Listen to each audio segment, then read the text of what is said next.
Moi c'est Valentin, associé à l'ETA La Louvière, en Côte d'Or. Et depuis tout petit, voilà, mon grand-père qui était mécanicien agricole, et qui m'a plongé dans ce milieu, voilà, puis c'est resté.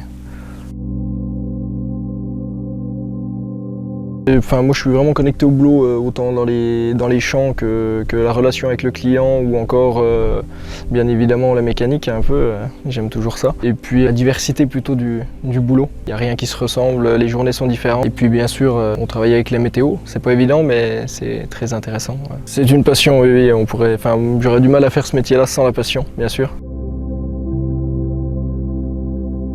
Les machines au quotidien, pour nous, c'est vraiment tous les jours, que ce soit pour l'alimentation des bovins ou encore pour des travaux chez des clients ou même chez nous pour les cultures. Les machines sont indispensables aujourd'hui. On recherche pour nous, pour l'ETA La Louvière aujourd'hui, la performance et puis l'innovation.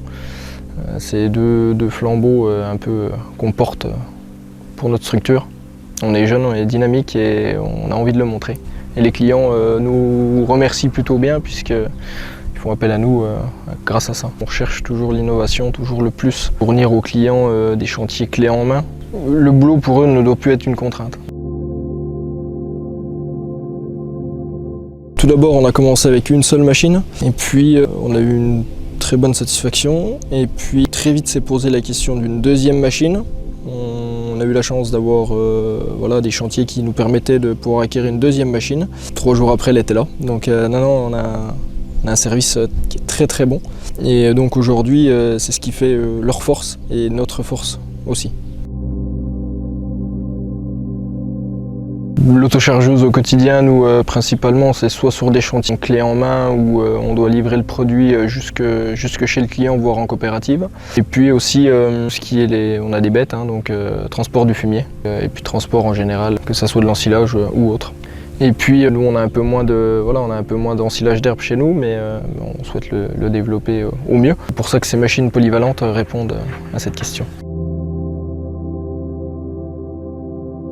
Moi, ce que j'aime bien sur cette machine-là, c'est l'empreinte au sol qu'elle laisse. On a des pneumatiques qui sont très bien montées, elles sont très maniables. On voit très peu l'impact qu'elles ont sur la biodiversité du sol. Et puis dans un point de vue durable, nous on aime bien aussi la contenance de ces machines-là. On ne fait pas des transports des voyages pour rien, comme on dit. Donc non, on a de la capacité et ça permet nous on fait plutôt des longs trajets, ça permet de limiter vraiment l'impact là-dessus.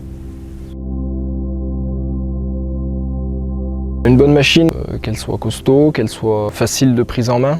Et puis un truc qu'on ne parle pas souvent, c'est le service après-vente qui est très important pour nous. Très très important, on est des entreprises, les machines tournent du lundi au dimanche. Tomber en panne pour nous, c'est pas possible. Enfin, ça existe, mais il faut que derrière ça réponde. D'où l'importance de travailler avec justement la cressonnière qui sont là pour nous. Bien travailler la terre pour nous, c'est la préserver, c'est de produire au maximum la qualité. Et qu'aujourd'hui, que ce soit au niveau de l'élevage ou au niveau de l'impact environnemental ou agronomique, on essaie de limiter au maximum notre empreinte.